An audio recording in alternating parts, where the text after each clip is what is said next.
Thank you for joining us for this syndicated radio transmission.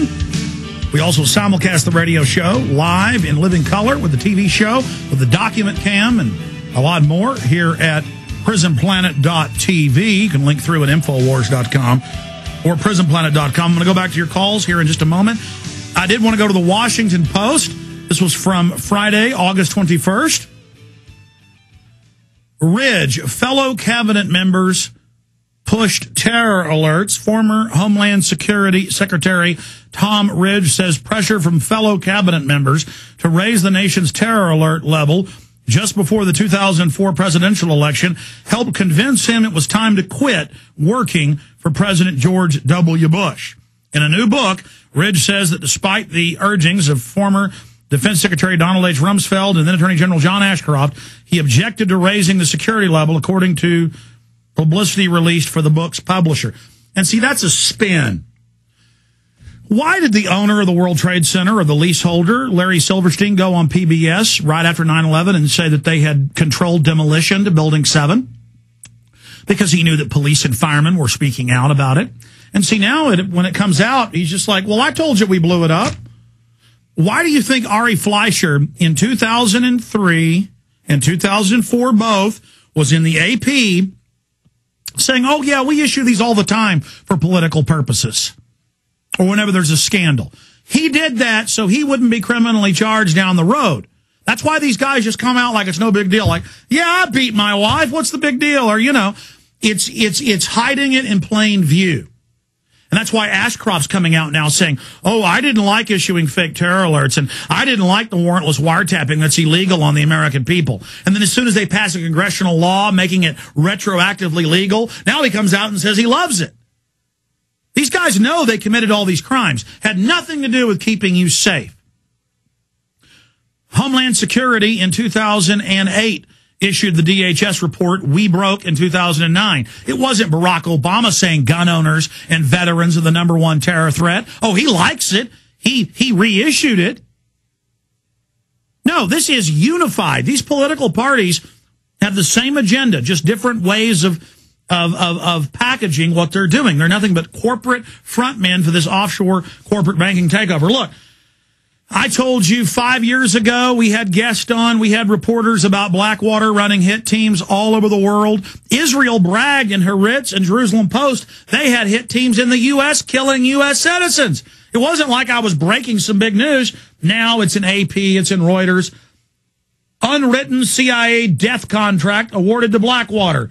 Here's another one. Report, CIA hired Blackwater contractors for secret hit squad. Totally illegal. But see, 2 months ago, we told you this was coming out, and we told you they were going to lie and say, oh, it was only hit teams to kill Al-Qaeda. It wasn't illegal to kill Al-Qaeda, supposed Al-Qaeda. They're lying. When you actually read what Panetta told Congress and what's now admitted, it was killing political enemies. It was killing people in foreign governments. It was killing corporate people. Remember the Merck article in ABC News where Merck got caught in federal court, quote, hiring seek and destroy hit teams? And then they didn't say what those hit teams meant.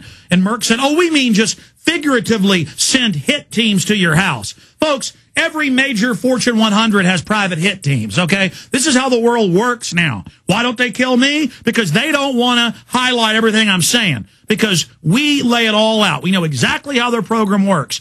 All we do is study this. Oh, my gosh.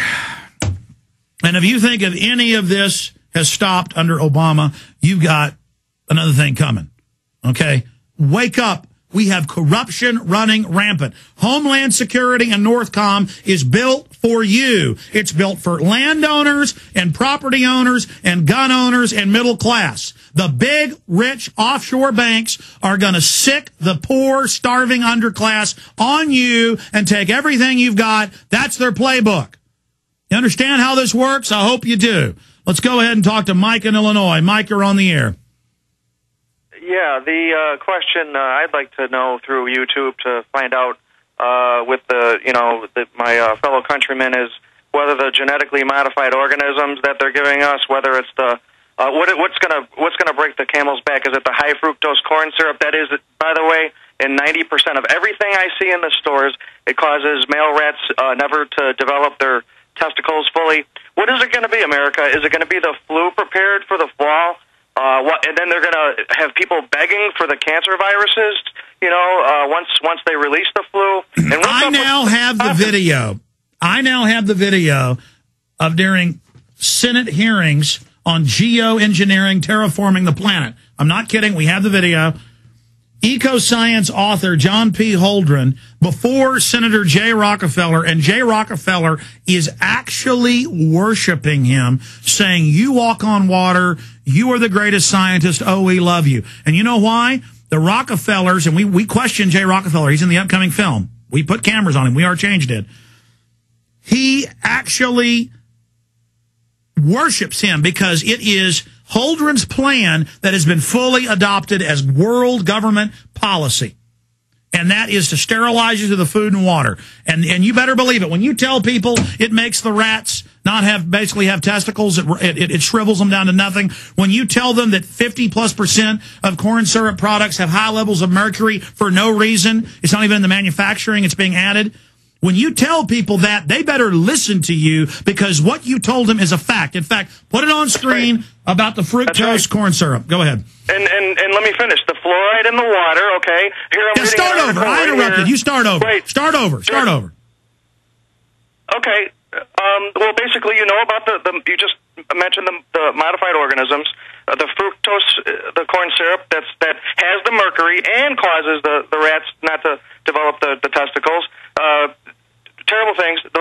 I just want to find out what they think. What is it going to take? What's going to do it, America? Here, I'm reading an article here. Germans and Russians use fluoride to make prisoners stupid and docile. That to me sounds like America, right there. And that's in two Pulitzer Prize winning books on World War II. Absolute declassified fact. And the U.S. government said, hell, they put it in their water, we'll put it in ours. Right, you wonder why the men are look. The public are like zombies. I mean, have you gone to a public event and tried to talk to people? Folks, you are under chemical attack. I know, it's insane. All the FBI guys listening, do you like it your kids are being poisoned? I'm not exactly. It's insane. And I'm upset too, Alex, because that goes into my body. I got to take a shower, okay? And it probably gets into your body. It doesn't probably. You get as much or more of those chemicals when you take a shower or bath through your skin, biggest organ in the body, and through your lungs. You're breathing it. One last thing. The dollar, America. Okay, they love it to fall. Well, Wall Street does. Yeah, okay, we're pushing the stocks up. Why? I have no idea. Unemployment's out of sight. Let me explain. When the dollar drops, it takes more dollars of the global currency to buy stock go up. People love that illusion. Well, here's the thing that we're worried about. It's a nice thing. They're even predicting it going down more. What if it keeps going? Okay, then all right. Well, then we're going to push the market up to a certain point. The son of a gun's going to crash. We're going to wake up and just like Jefferson said, and everyone, nobody's going to own anything anymore. It's going to be. The whole world is just going to crash. I mean, after that. Listen, we have psycho-eugenicists, and I appreciate your call. Senator Jay Rockefeller, our cameras confronted him. It's in the upcoming Obama film. I'm going to announce the name of the film, by the way, Tuesday on air. Their family, in the encyclopedia, they admit, funded all world eugenics. Hitler, everything. And whenever Holdren gets before Jay Rockefeller is worshiping him. I mean, he literally says, you walk on water, you're the greatest, oh, we love you. I mean, just worships him. Folks, these wicked, wicked control freaks are the sickest people on the planet you can imagine. I mean, it is a big, sick joke to them because humans are a parasite, humans are scum, and it's funny what they're doing to us. Okay, I got to take more than one call per segment. We're going to come back and take a whole bunch of your calls in the next segment. And I'm going to also get more into Obama's plunging approval rating. I mean, what is the establishment going to do when their front man, their god, their 2.0 president, their corporate scam artist, their advertising widget is crashing and burning in front of everybody? They're going to stage crises.